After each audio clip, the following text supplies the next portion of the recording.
السلام علیکم ورحمۃ اللہ وبرکاتہ۔ نظر بد سے حفاظت کی دعا۔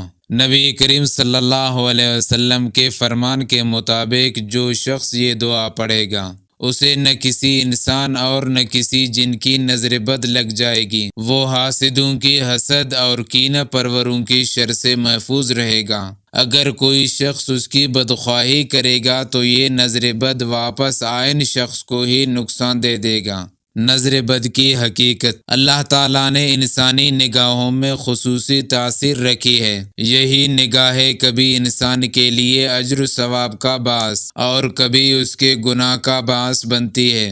کبھی یہ نگاہیں تقدیریں بدل دیا کرتی ہے، کبھی انہی کی وجہ سے انسان کو شدید نقصان پہنچ جایا کرتا ہے، کبھی انہی کی وجہ سے برے لوگ بھی اچھے بن جایا کرتے ہیں۔ پھر کبھی یہ نگاہ شریعت مطہرہ میں مطلوب ہوتی ہے، کبھی یہ نگاہ مذموم و ممنوع ہوتی ہے، کبھی یہ نگاہ غم کی وجہ سے بصارت سے محروم ہو جایا کرتی ہے، کبھی خوشی کی وجہ سے نگاہ بے بصر بصارت والی بن جایا کرتی ہے، کبھی یہ نگاہ دل کو اسیر کرتی ہے، کبھی خوف خداوندی کی وجہ سے آنکھوں سے آنسو چھلک جانے سے یہ دل کو لذت عبادت سے سیر کرتی ہے۔ پھر انسانی نگاہوں کا اس کے دلی تاثرات کی بنیاد پر بھی معاملہ مختلف ہوتا ہے۔ کبھی تو دلی حسد کی وجہ سے مضر ہوتی ہے، کبھی دلی حسرت کی وجہ سے نقصان دہ بن جایا کرتی ہے، پھر کبھی رشک کی نظر سے دیکھ کر اپنے دل کو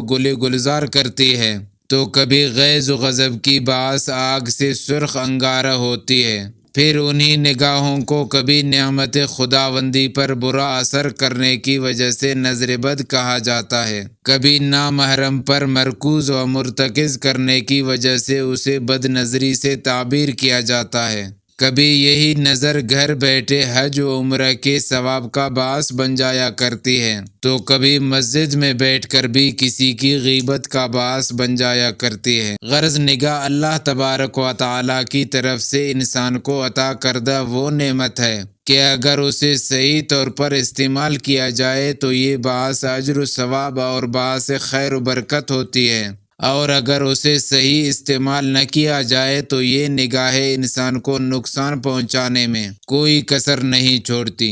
قرآن کریم نے بھی انسانی نگاہوں کے نقصانات کو ذکر فرمایا ہے۔ سورہ قلم میں ارشاد فرمایا گیا، بے شک وہ لوگ جنہوں نے کفر اختیار کیا، قریب ہے کہ وہ لوگ آپ کو اپنی تیز نظروں سے ڈگمگا دیں۔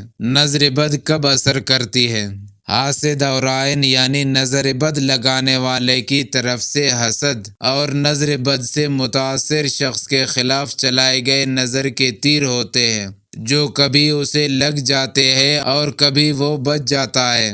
جب یہ تیر ایسی حالت میں چلے جس وقت محسود یا عین زدہ شخص نے اپنے آپ کو شرعی تحفظ نہ دیا ہوا ہو تو یہ تیر اس پر اثر انداز ہو جاتے ہیں، اور اگر اس شخص نے اپنے آپ کو شرعی تحفظ دیا ہوا ہو تو پھر نظر بد کے یہ تیر اثر انداز نہیں ہو پاتے، بلکہ بسا اوقات ممکن ہے کہ یہ نظر بد واپس آئن شخص کو ہی نقصان دے۔ نظر بد کی حقیقت حدیث شریف میں، جیسا کہ نبی اکرم صلی اللہ علیہ وسلم نے ارشاد فرمایا، نظر کا لگ جانا درست ہے، بے شک نظر حقیقت ہے، بے شک نظر آدمی کو قبر میں داخل کر دیتی ہے اور اونٹ کو ہنڈیا میں ڈال دیتی ہے۔ ایک اور مقام پر ارشاد فرمایا، اگر کوئی چیز قضا و قدر سے آگے بڑھ جاتی تو نظر بد آگے بڑھ جاتی۔ نظر بد سے حفاظت اور محفوظ رہنے کا وظیفہ۔ مذکورہ آیت ہی نظر بد سے بچنے کے لیے اکثیر ہے۔ اس کے علاوہ ایک حدیث پاک میں رسول اللہ صلی اللہ علیہ وسلم نے ارشاد فرمایا، جو شخص سورہ فاتحہ اور آیت الکرسی اپنے گھر میں پڑھے گا تو اس دن اس کو نہ کسی انسان کی نظر بد لگے گی